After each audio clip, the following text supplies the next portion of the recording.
This is about you, the baby boomer, what you care about, what you want, what you need to know. This is about your present and your future. This is about your next or new phase of life. This is about reinventing, rewiring, repurposing, redirecting. This is about redefining your retirement.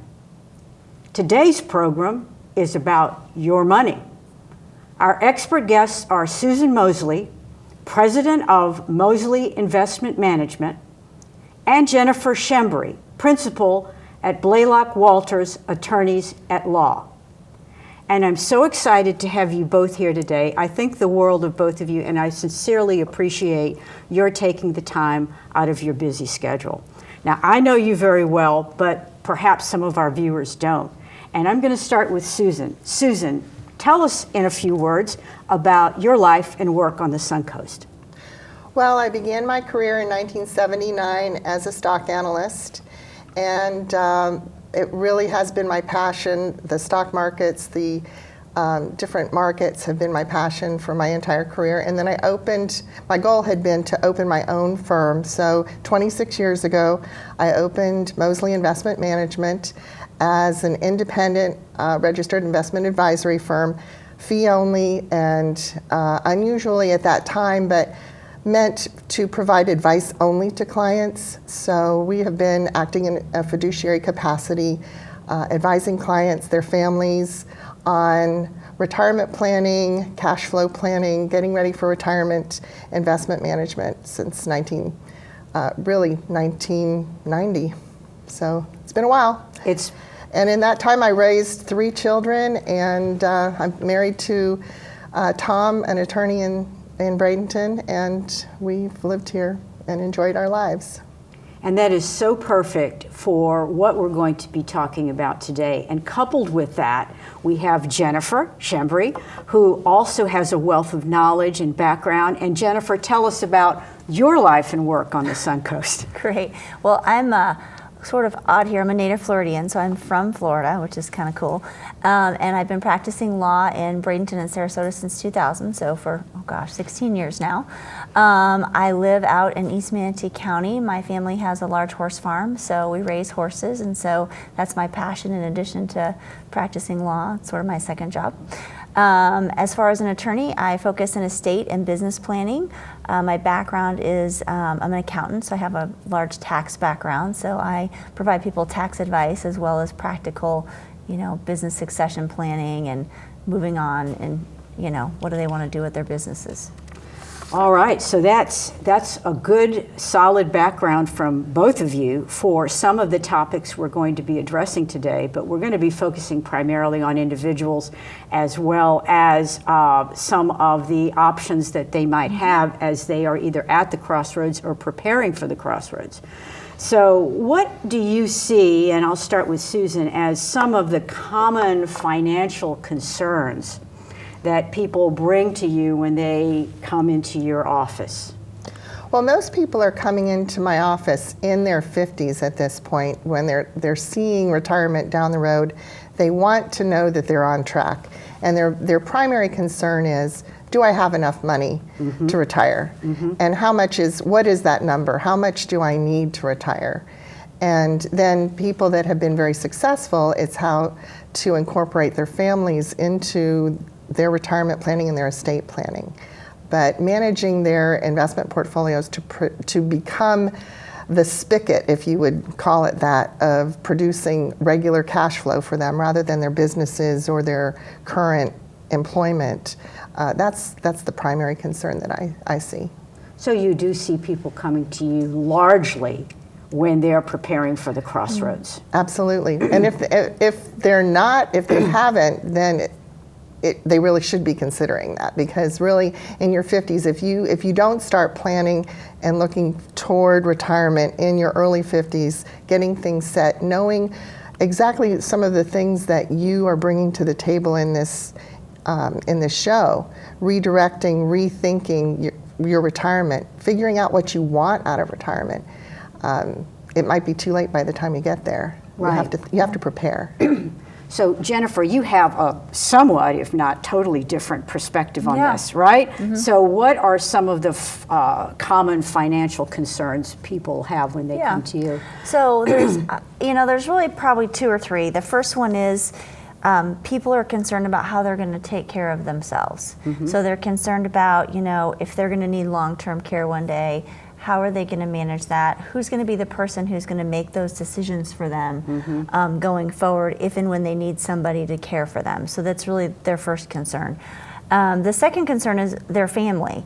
It's very common for people to come into me, they're supporting maybe an older child, or they're supporting a parent or another family member. And so there's a concern about how do we set up their estate plan to be sure that if they aren't here, that family member is also getting taken care of. Going forward. And then the other thing that's been a really common, and it's not really a legal issue, is people are really concerned about their health and their well-being and their memory and their cognitive function. And I've seen a lot of interest lately in people, what are the things we can do, especially in our community, to exercise, eat right, stay healthy, so that in our 50s and 60s we're taking the actions we need to take, so that in our 70s or 80s we have a really good quality of life. So I think that's a big concern on a lot of people's minds. So the combination of health and wealth is inextricably intertwined. Oh, sure. All along the way. Even as somebody who might come to you in their 50s. I'm reminded of a couple of scenarios, and I brought this up last time when Jackie Dozolski was with us from the Manatee Chamber, and we were focusing on health care. And there were two different people that were, I think, kind of just classic that I know. And one of them is Sally. Okay, so Sally is a baby boomer. She's in her 50s. She owns a small business. She's in relatively good health. Still has kids at home, but they're getting increasingly more independent. She has both of her parents living at this time, but they're aging. All right, and she is married, okay, and she comes into your office, Susan, and she says to you, geez, Susan, I am, in my 50s, and this is my life. What should I be thinking about, and how can you help me? Well, the first question that I would ask her is, what has she done about preparing her own retirement fund? Because when you mention the fact that she's a small business owner and a mother and a child of aging parents, women tend to prioritize their family over themselves. And also, as a business owner, many times business owners don't prioritize their retirement. They're constantly flowing funds back into the business. Right. So their retirement funds end up being a last priority. So I would be really wanting Sally to sit down and hear from me that she needs to prioritize herself at this point in her life. Good point. And let the kids learn how to fly on their own. Of course, she's going to have responsibilities with her parents, but she needs to focus on looking at her husband and her personal retirement fund going forward. And if she hasn't funded it appropriately, she really needs to focus on that at this point. Sounds like very good advice. Okay. Going right to the heart of the matter. Yes. All right, taking the same Sally and looking at it from your vantage point, Jennifer, what would you suggest to her, recommend to her, and how might you help her? Yeah, so I would say with Sally, there's really two things to look at. A is her business. So understanding, what function, what role does she play in the business? What are her plans for the business? Because most likely that's one of her sole sources of income. And depending on how she's planned for retirement, it could be her source of retirement, depending upon the business. So it could be she may need to sell the business or figure out how she wants to get the value from the business. So that would be one thing, talking about how would the business run if she wasn't here anymore? How would that work? So that's one thing to look at. The other thing is to really look at her estate plan. What does she need to do to take care of her husband? What does she need, what do her kids need growing up? If they're younger and they're still at home, chances are she doesn't just want to leave them an inheritance at their age. She might want to be sure to provide for their education. She might want to leave some money in trust for them till they get to be a certain age. It's pretty common for people to set up trusts for their kids with various distribution ages, maybe at 30, 35, 40, giving them a few opportunities to receive money over the long term. So those are things. And then also, who's going to make decisions for Sally if she becomes sick or incapacitated? Because she's got her husband, he would be her first choice, but if he's not available, she has aging parents and young children or younger children. So that'll be a conversation to decide, who would be most appropriate to make financial decisions for her if she couldn't do that for herself, or her healthcare decisions, if her husband wasn't available. Based upon her dynamic, that's something for her to consider what would be the best for her. So these are some heavy topics of consideration for Sally, who's in her 50s. Let's talk about somebody who's a little further down the road. Let's talk about Sam, okay? So Sam is in his 60s. It's, a little different here. His health is maybe not as good as it was 10 years ago. So he's starting to see some issues surfacing. So Sam has some health issues. At the same time, he would like to, because he feels like he wants to have a little bit of fun or diversity in his life, right? He would like to think about slowing down. Of course, his health may be dictating that, but he's pushing himself along, but he's thinking about he's going to slow down a little bit. And he has one parent living at this point, okay? And his children are pretty well taken care of. But Sam is thinking, gee, I'd like to slow down a little bit. I'd like to travel, maybe do some volunteer work, think in terms of reinventing himself. Okay, so do you get a lot of Sams coming into your office, Susan? There are a lot of Sams, and I'd like to make a really important point here. There have been studies, and I've seen it in my practice, that within the baby boom population, there's a significant difference. There are actually two pieces of the baby boom population. The younger group, the 50s, and then the 60s. And the people that are in their 50s really have a more worrisome attitude about retirement because they were more significantly impacted by the financial crisis. It hit them at a worse time, actually, in their career. It's now been 8 years now, and many of them have had to deal with transitions in career, losing half of their 401k at the time, many things that impacted them financially. So they're a lot more worried, they're a lot more concerned about going into retirement. Sure. And so that means that they need to focus. The more that they understand what they're up against, the more they'll feel confident about approaching retirement. People in their 60s, really, they didn't escape the financial crisis. They had their 401ks impacted as well, but it didn't hit them quite as much in the gut. And so they have a little more confidence in approaching retirement. Now, the thing that will happen with this gentleman in his 60s is he needs to go through the process, the financial analysis process of going from having his salary from the company. Right. And he might be thinking, well, I have X number of dollars coming in as a salary, and so I need that dollar amount coming out of my investment portfolio during retirement. But that's not necessarily the case because there are different tax ramifications. He's going to be probably, receiving some Social Security. Sure. He won't be having to pay FICA anymore. So there are a lot of decisions that need to be made and analysis done on helping him understand what his portfolio can do and how his 401k or his retirement plan will help him. So that's... And he's going to want that to grow along with, because... he needs that to grow, but then I also caution your audience that, Vicki, when we look back at the markets over the last 100 years, the markets are generally up, or bull markets, 4 to 6 years. And the last bottom, we are up now. We're from off of the bottom of March 09. Now this is May of 16. That's 7 years.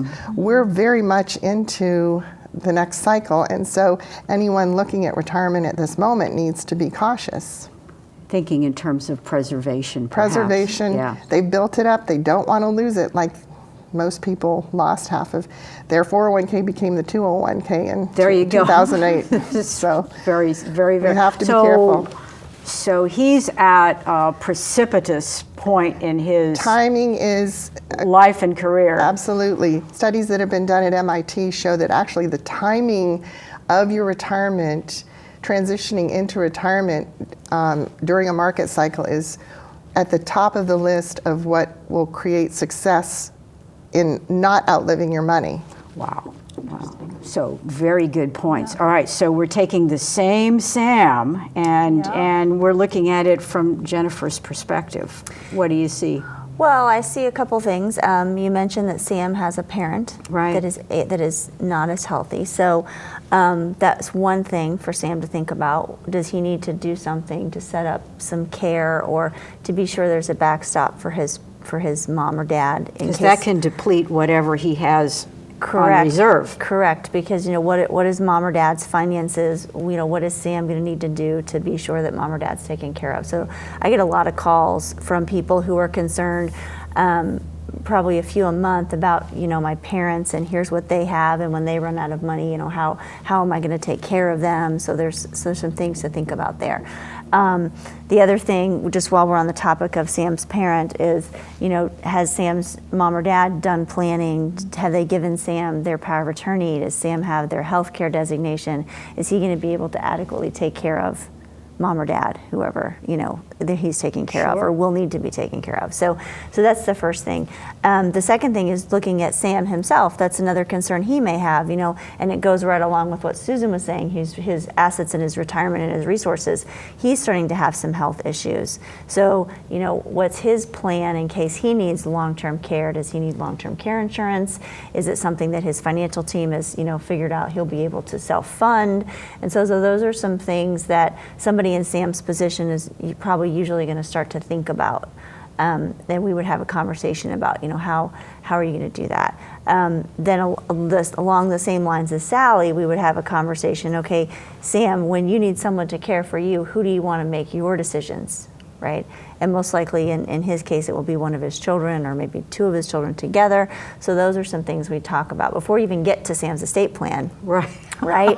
And then when we talk, then we would sit down and say, okay, well, how does Sam want to, pass his assets to the next generation, presuming that he doesn't outlive them, because Susan does such a great job, right? So presuming that, there's assets to pass on to his children and grandchildren, how does he want to do that? Does he want to ensure they get to his grandchildren's generation by leaving them in trust during his children's generation?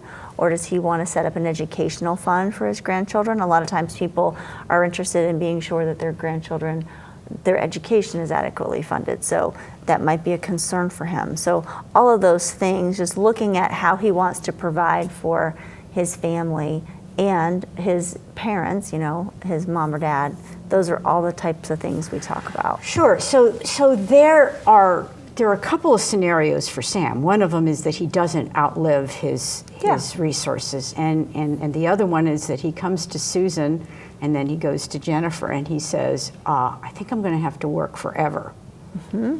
right. And you have seen some of your clients come in, Yes. and you that's- say to them, I say to them, let's sit down and do the numbers and figure it out. And so part of that decision making is looking at it in a realistic way at what they can expect from Social Security and a plan to determine when they start taking Social Security. The further out, the more they're going to receive from Social Security, and along with their wife or spouse. So putting together an entire projection is important, and I think that I hear many people come in and say, especially Sally, the younger person, she's probably in her mind thinking, I'm never going to be able to afford to stop working. But if you put a plan together, then the likelihood of it coming together is obviously much greater. And I would say that keeping your head in the sand is the problem. If you think that you have to work forever, it's time to sit down and really put the numbers together and get a realistic look. yeah. Jennifer, what do you think? About working forever? It's interesting because I have a good number of clients who have retired, and then the wife comes in and says he's back at work again.